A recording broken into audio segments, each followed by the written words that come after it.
Mga kasama, kakalipas lang ng kalahating taon. Kaya pa ba? Parang ang daming nangyari nitong 2026. Kaya nandito tayo ngayong umaga para maalala natin yung ating paninindigan. Para maalala natin na meron tayong isang vice-presidente nagkasala sa atin. Mukhang strategiya ito ng mga politiko mula sa iba't ibang mga paksyon. Nalituhin tayo, naguluhin tayo, nagawin tayong distracted sa kung ano-ano mang ibang issue na mahahalaga rin naman. Pero sa araw na ito, sa umaga na ito, sa linggong ito, isa yung usapan. Impeachment yung usapan. Nandito po tayo ngayong umaga sa House of Representatives dahil isa't kalahating years ago, 1.5 years ago, November of 2024, sobrang tagal na po, pero November of 2024, binaba ni Mimi Sara yung kanyang mga mabibigat na salita ng karahasan.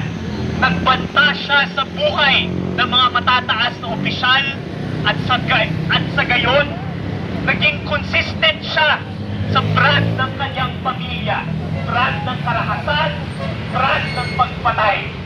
Kasama po natin ngayon ang hindi lang ang mga nandito sa Tindig Pilipinas, sa iba't ibang mga organisasyon, pero kasama din natin ngayon yung ibang mga mahal sa buhay ng mga naging biktima ng war on drugs ng kanyang abang si Rodrigo Duterte na nililitis ngayon sa ICC. Ngayon, tama naman si Mimi Sara sa pananagutan, dapat managot siya para sa kanyang karahasan, para sa kanyang mga banta sa buhay ng iba't ibang mga Pilipino.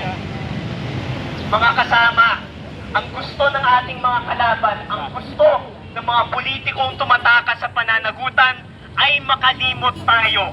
Kaya ngayong umaga, tumitindig tayo laban sa kanilang mga gaslighting, tumitindig tayo laban sa pagkalimot. Inaalala po natin yung mga krimen ni VP Sara Duterte. Magsisimula po tayo dito sa House of Representatives dahil dito niya mismo binaba yung kanyang pagbanta. Tutuloy po tayo sa Commission on Audit dahil sila mismo ang nakatuklas na maanomalya ang kanyang paggasta sa kanyang confidential intelligence fund.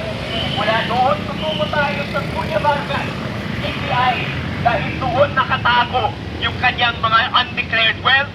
At saka magtatapos po tayo sa DepEd kung saan naganap yung bribery nung siya ay naging kalihim ng DepEd sa kalagitnaan ng isang krisis sa edukasyon.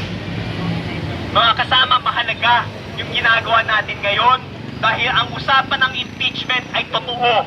Totoong krimen ang nakasalalay, totoong pera, totoong buhay. Kaya tumitindig tayo laban sa pagkalimot, tumitindig tayo para sa pananagutan. Maraming salamat po, tuloy ang laban.